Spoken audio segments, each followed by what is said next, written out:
Gandhigram police સ્ટેશનમાં ગયા વર્ષે 2023માં જીપીઆઈડી તેમજ આઈપીસી મુજબનો એક ગુનો દાખલ થયેલો હતો, જેમાં આના આરોપીઓ છે રાહુલ સોની અને તેના પત્ની અદિતિ સોની. આ બંનેએ એન્જલ વન નામની એક કંપની શરૂ કરી અને ઘણા લોકોને એવી લાલચ આપી કે તમને દર મહિને આમાં 22% જેટલું રિટર્ન મળશે. તો આના વાતમાં આવી અને ઘણા બધા લોકોએ એમાં પૈસાનું રોકાણ કર્યું અને 5-6 મહિના પછી આ જે કંપનીના જે માલિકો છે રાહુલ સોની અને અદિતિ સોની એ જગ્યા છોડી અને જતા રહેલા હતા. અને આ જે ડિપોઝિટર્સ છે જેટલા એ લોકોને પાછળથી એમણે જે પણ રોકાણ કરેલું હતું જે પૈસાનું એ મૂડી કે પછી એનું 22% એવું કાંઈ પણ એમને મળેલ નહોતું, જેથી ગયા વર્ષે એમણે આ બાબતે ફરિયાદ નોંધાવી હતી અને એના માટે અમારી ટીમ કાર્યરત હતી. પરંતુ આ બંને વ્યક્તિઓ જે તે ટાઈમે પહોંચની બહાર હતા. પરંતુ તાજેતરમાં જ અમારી ગાંધીગ્રામ પોલીસ સ્ટેશનની ટીમ તેમજ ડીસીબીની ટીમ બંને દ્વારા મળી અને આ જે આરોપીઓ છે એને ટ્રેક કરી અને એમને પકડી પાડવામાં આવેલા છે.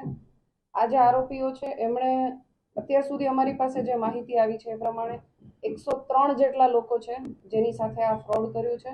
એની ટોટલ અમાઉન્ટ 3 કરોડ જેટલી થાય છે. આટલું ફ્રોડ કરેલું છે. હજી પણ અમે મીડિયાના માધ્યમથી તમામને જાણ કરવા માંગીએ છીએ કે જે આ એન્જલ વન જે કંપની આ લોકોએ બનાવી હતી રાહુલ સોની અને અદિતિ સોનીએ, આના જે પણ ભોગ બનનાર હોય હાલ એની તપાસ અમારી પાસે ચાલુ છે. તો જે પણ ભોગ બનનાર છે એ ગાંધીગ્રામ પોલીસ સ્ટેશનનો સંપર્ક કરે અને પોતાની વિગતો આપે, જેથી અમે આની વિગતવાર તપાસ કરી શકીએ. આ બંને આરોપીઓ છે એ હાલ અમારી કસ્ટડીમાં છે. એમને અટક કરી અને એમના રિમાન્ડ માંગવામાં આવેલા હતા અને નામદાર કોર્ટ દ્વારા એમના 8 દિવસના રિમાન્ડ પણ મંજૂર કરવામાં આવેલા છે.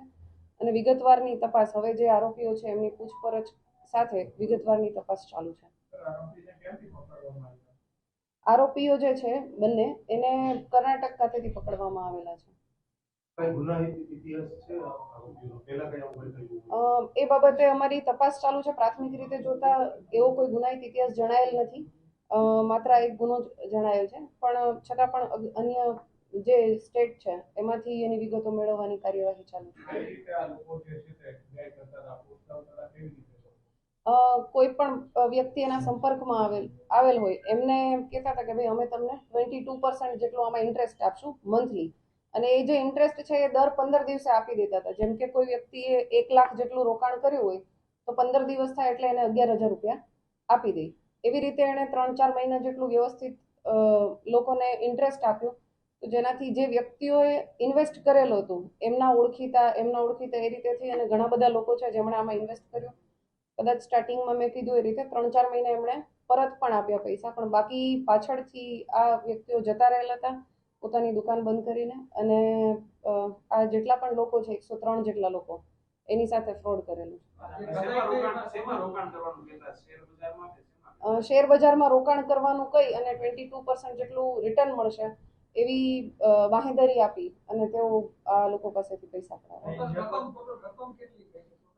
અત્યાર સુધી જેટલી તપાસમાં ખુલ્યું છે એ પ્રમાણે ટોટલ 103 જેટલા ડિપોઝિટર્સ છે અને 3,29,00,000 જેટલી અમાઉન્ટ છે. હજી અમારી પાસે રોજે લોકો આવી રહ્યા છે એટલે આ અમાઉન્ટમાં વધારો થવાની શક્યતા છે. ડિપોઝિટર્સ જે ભોગ બનનાર છે એમાં પણ ઘણો વધારો થાય એવી અમે એક્સપેક્ટ કરીએ છીએ. તો જે પણ લોકો છે આના ભોગ બનનાર છે એ અમારો સંપર્ક ગાંધીગ્રામ પોલીસ સ્ટેશન ખાતે કરી શકે છે.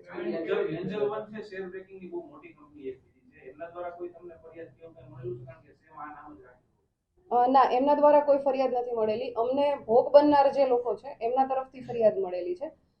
પ્રાથમિક રીતે 53 લોકોએ મળી અને આ ફરિયાદ કરેલી હતી. પછી જેમ જેમ તપાસ આગળ વધી એમાં તપાસમાં ખુલ્લી એમાં 103 લોકો સામે આવ્યા છે અને હજી પણ ઘણા લોકો પોલીસ સ્ટેશનનો સંપર્ક કરી રહ્યા છે. હાલની દ્રષ્ટિએ એવું કોઈ ધ્યાનમાં આવેલું નથી, છતાં પણ આની તપાસ હજી ચાલુ છે. આરોપીઓની પૂછપરછ ચાલુ છે. 8 દિવસના રિમાન્ડ મેળવેલા છે. રિમાન્ડના અંતે ખ્યાલ આવશે કે આની સાથે કોઈ અન્ય વ્યક્તિ જોડાયેલ છે કે કેમ. ના, એ કેશ ડિપોઝિટ નતા લેતા. એ બેંકમાં અમુક જે અમાઉન્ટ છે બેંકમાં લેતા હતા, ચેક થ્રુ લેતા હતા, અધરવાઇઝ ઓનલાઈન ટ્રાન્ઝેક્શન થ્રુ લેતા હતા અને ઘણા કેશમાં લેતા હતા. અલગ અલગ રીતે, કોઈ સ્પેસિફિક મોડ નથી. એમણે આજ પોલીસ સ્ટેશન વિસ્તારમાં જ વેસ્ટગેટ કરીને કોમ્પ્લેક્સ છે એમાં એમણે ઓફિસ ખોલેલી હતી.